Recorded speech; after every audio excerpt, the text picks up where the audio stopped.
Hi everyone, welcome back. My name is Jeannie. If this is your first time, hi, nice to meet you. This channel is narcissistically about me. I am going to tell the story today of how I found out I had cancer and not just a flare-up of my multiple sclerosis. So, picture this, watching the Game of Thrones on HBO. This is going to be a really good episode. This is the Red Wedding episode. It's going to be awesome. Okay, so I'm going to get ready. I'm going to watch this. I'm so excited. Can't wait.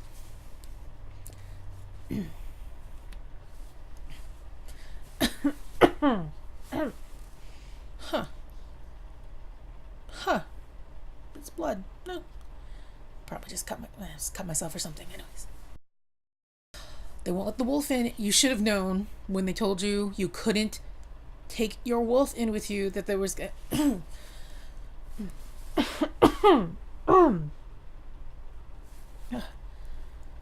Oh, that's weird.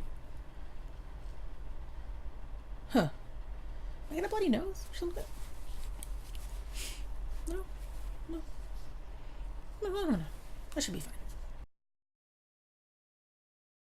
Sitting down to dinner. They're all gonna die really bad.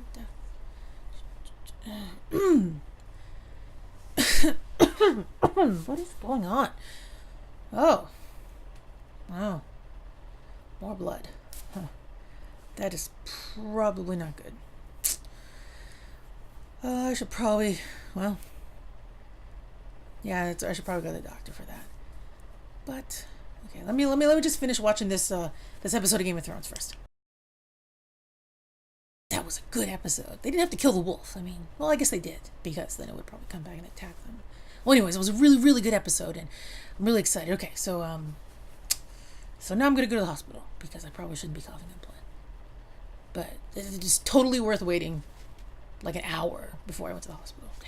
So I left.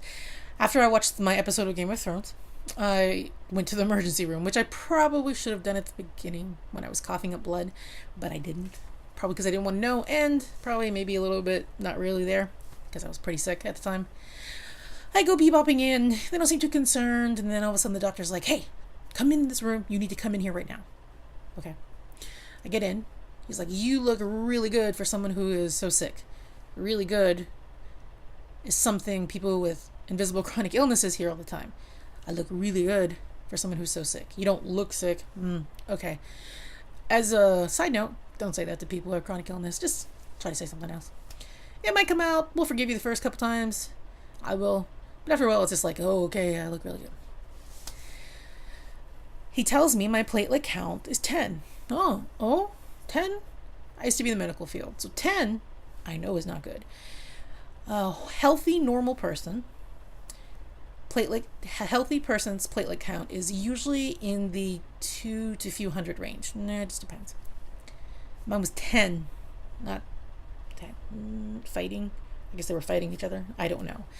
That's why I was coughing up blood. I wasn't able to clot. Okay, so you need a platelet transfusion. Okay. And why do you think you have this? Huh?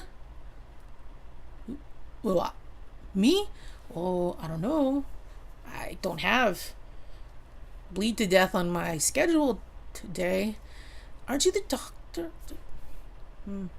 So obviously, if you couldn't tell, this hospital isn't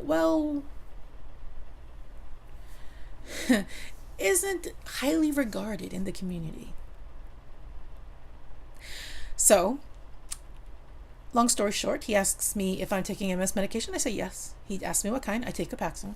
He says, well, maybe you have aplastic anemia from Copaxone. I was like, I don't think my medication does that. I don't know. Maybe we should, I really think it might. We could look it up. Pretty sure you have a drug guide. And if you don't, there's the internet. And I have my iPad with me, so I could Google it for you if you need me to. Oh, I can do it.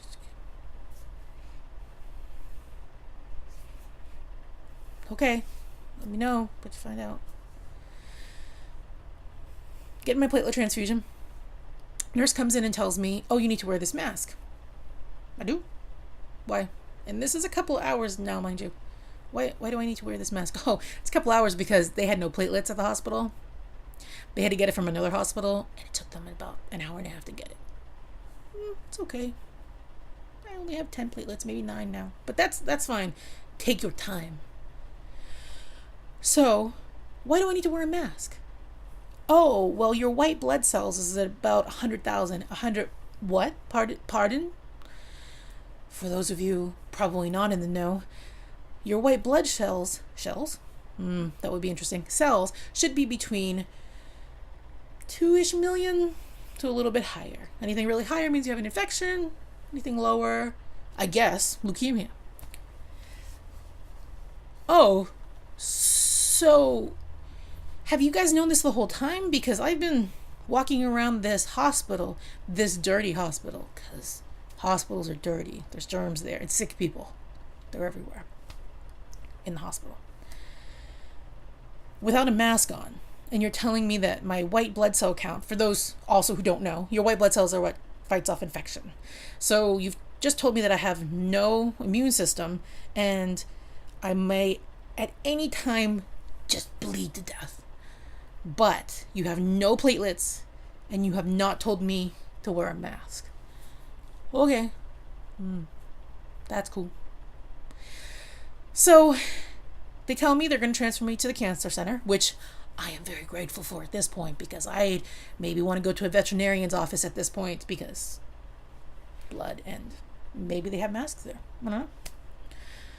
Get transferred and in that process get diagnosed with leukemia. I was diagnosed with acute myelocytic leukemia, AML. Now there are different subtypes of AML, which I was not aware until I got it. And I had the good type, which was acute promyelocytic leukemia, which means I had a choice of what I could do for it.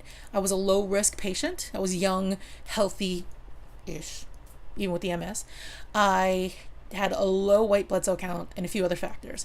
So my choice was to take pills, and the pills were called Atra, and you took those daily. It's really a high dose vitamin A medication and arsenic. Now, when I say arsenic, I don't mean, oh, look at this medication that's also called arsenic. Isn't that a weird coincidence? I mean literal rat poison arsenic being put into my veins via an IV every day, Monday through Friday. I got the weekends off. Okay, I don't know how they figured out. I'm sure I could Google it, which I haven't done. Probably should, because I'm curious. I don't know how they figured out that arsenic works for this type of leukemia, but it works. So that was my treatment for 9 months. Pills and arsenic. I spent 6 weeks in the hospital until my platelets were above 100. Anything below 100, they would consider me a bleeding risk and they didn't want me to leave. Also, when I left the hospital, I was legally blind. You have little tiny blood cells in your retina. Your retina is what translates into your brain for sight. Since they're little teeny tiny blood cells and I had 10 platelets fighting with each other, they burst. So there was nothing to, correct any sort of leakage, and they burst. My vision when I left the hospital was 2200. How I treated my vision, I'll talk about that in another video. But when I was released, I was happy. I went through another 9 months of chemo, 9 months total, after the 6 weeks. Went every day. Luckily, my mother had retired. She used to own her own business. She had retired by then, so she was able to bring me to the hospital every day because, again, couldn't see. And on February 27th, 2004, I was not diagnosed. I was officially put into remission, which meant I had a catheter in my chest. This is the scar from that catheter. Because I was a bleeding risk, I couldn't have a port. A port is something that they do surgery for and put it in there, and they access that for chemo. Because I was a bleed risk, I had to have an actual catheter with a central line, is what they call it, that went straight into my heart. And that's where I got my chemo. As you can see, I have a cool scar. This is where it went in. They tied it down here and here. So I got to have that removed. That was also fun. That's another story for another time. Got that removed. had another bone marrow biopsy. More fun stories for those later. You don't want to hear it all at one time. It's too much. You want to digest it in like little sections. So, free and clear, they see nothing. I am on my 5-year mark this month, as I said before, on the 27th. Yay! So I'm very excited that at 5 years, 5 years for people who have cancer is a big one, where after 5 years, depending on your type of cancer, the likelihood that it will come back is almost 0%. Again, depending on your type of cancer. So this is a major milestone for me, and I'm really happy about it. And that, ladies and gentlemen, is my cancer story. I thought maybe you'd want to hear it. So I hope you enjoyed it. If you did, like, comment, subscribe. I'll have more content, more fun stuff coming up. And leave me a comment. Let me know. And if there's anything you really want me to talk about or anything you'd like me to talk about, let me know. And you can go to my Twitter, my Instagram. You can find me there, and my email. So thank you. Thank you for listening and watching, and have a great night. Bye.